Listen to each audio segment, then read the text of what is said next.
نبی کریم صلی اللہ تعالی علیہ وسلم کے کچھ صحابہ اللہ کی محبت کے شوق میں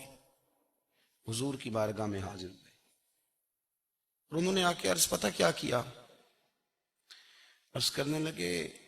یا رسول اللہ صلی اللہ تعالی علیہ وسلم سالوں بیت گئے ہیں سجدے کرتے ہوئے، حضور سالوں بیت گئے ہیں تسبیح پڑھتے ہوئے، سالوں بیت گئے کہتے ہوئے کہ سبحان اللہ وہ پاک ہے، ہمیں سالوں بیت گئے یہ کہتے ہوئے کہ اللہ اکبر وہی سب سے بڑا ہے، سالوں بیت گئے کہتے ہوئے کہ الحمدللہ ساری تعریفیں اللہ کے لیے، سالوں بیت گئے اس کی تسبیح کرتے، تحلیل کرتے، تکبیر کہتے۔ حضور اب نہ ہمارا اپنے رب سے ملنے کو جی چاہتا ہے، کبھی اے حقیقت منتظر نظر آ نہ لباس مجاز میں، لاکھوں سجدے تڑپ رہے ہیں میری جبین نیاز میں۔ اور اقبال کہنے لگے کہ تیرے عشق کی انتہا چاہتا ہوں، تو میری سادگی دیکھ کیا چاہتا ہوں، میرا ذرا سا تو دل ہے مگر شوق اتنا، میں وہی لن ترانی سنا چاہتا ہوں۔ میرا بھی دل کرتا ہے کہ اللہ میں تجھے کہوں میں تجھے دیکھنا چاہتا ہوں، جس طرح حضرت موسیٰ کلیم علیہ السلام نے کہا تھا، اور تو مجھے کہے کہ لن ترانی تو نہیں دیکھ سکتا، ذرا سا تو دل ہے مگر شوق اتنا،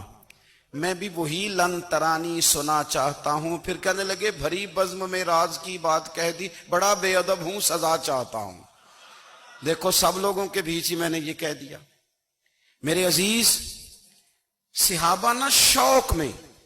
کتنے سارے لوگ ہیں آپ، کتنی ماشاءاللہ بڑی تعداد میں آپ آئے، ہم بھی کبھی اس شوق میں گئے ہیں کہ ہمارے رب کو دیکھنے کو دل چاہتا ہے،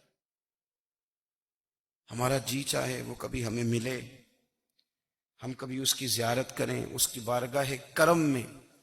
ہم حاضر ہوں۔ صحابہ نے عرض کیا یا رسول اللہ صلی اللہ تعالی علیہ وسلم ہمارا رب کہاں ہے؟ ہمارا نا اپنے رب کو دیکھنے کو جی چاہتا ہے۔ جب صحابہ نے یہ عرض کیا تو اللہ نے قرآن مجید نازل کیا،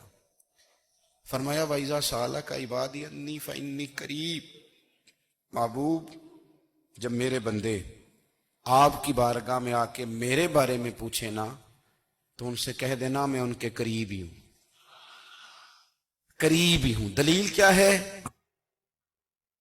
بھائی اذا دان، یہ جب بھی مجھ سے دعا مانگیں گے میں ان کی دعاؤں کو قبول فرماؤں گا، میں ان کے قریب ہوں، میں ان کے قریب ہوں، یہ جب بھی دعا مانگیں گے نا میں قبول کروں گا، میں ان کے قریب ہوں۔ اللہ تبارک و تعالیٰ کے بندے اللہ سے محبت کرتے، رب کی بارگاہ میں جھکتے، اس کو اپنے دکھ سناتے، اس کے پیارے محبوب صلی اللہ تعالی علیہ وسلم کا وسیلہ لے کے اس کے حضور حاضر ہو جاتے، پیشانیاں سجدوں سے روشن ہوتی۔ ہم نہ ہر چیز کے لیے وقت نکالتے ہیں، ہر چیز کے لیے، لیکن عبادت کے لیے وقت نہیں نکالتے۔ ہر شے آباد ہے، ہر شے، ہماری فیس بک بھی آباد ہے، واٹس ایپ بھی آباد ہے، ہمارے ٹویٹر بھی آباد ہیں، ہماری ہر چیز آباد ہے، سب سے کم آباد ہمارا مصلی رہ گیا ہے، سب سے کم۔ وہ لوگ اب ڈھونڈنے سے ملتے ہیں جن کی بغل میں مصلی ہوتا تھا۔ میرے بھائی آپ کتنا کو دنیا کے پیچھے بھاگو گے تھکا دے گی، کتنا دولت کے پیچھے بھاگو گے تھکا دے گی۔ آپ جب اپنی زندگی میں جمع تفریق کرو گے نا تو مرتے وقت احساس ہوگا کہ سارا کچھ تو لوگوں کے لیے کیا، اپنے لیے تو کر ہی کچھ نہیں سکے۔ اور ہم عبادت کے معاملے میں بہانے بازی بھی کرتے ہیں، ہم کہتے ہیں اوہو رزق کمانا بھی تو عبادت ہی ہے نا، میں حلال روزی کے لیے جا رہا ہوں یہ بھی تو عبادت ہے نا۔ میری طرح کے لوگ کہہ دیتے ہیں کہ میں سویرے اٹھ کے مدرسے میں کچھ اسباق دیکھتا ہوں تو یہ بھی تو عبادت ہے، میں بیان کرنے کے لیے مطالعہ کرتا ہوں تو یہ بھی تو عبادت ہے نا، اتنے لمبے سفر کر کے ملک میں دنیا میں گھومتا ہوں تو یہ بھی تو میں عبادت ہی کر رہا ہوں۔ اب اسپیشل نفلوں کے لیے وقت کس طرح نکلے، اسپیشل کر کے تسبیح میں کیسے چلاؤں، میں سارا کچھ ہم بہانے بنا لیتے ہیں نا۔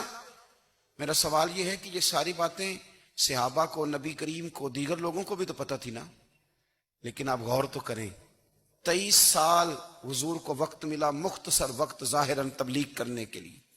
پوری دنیا میں دین بھی پھیلانا ہے،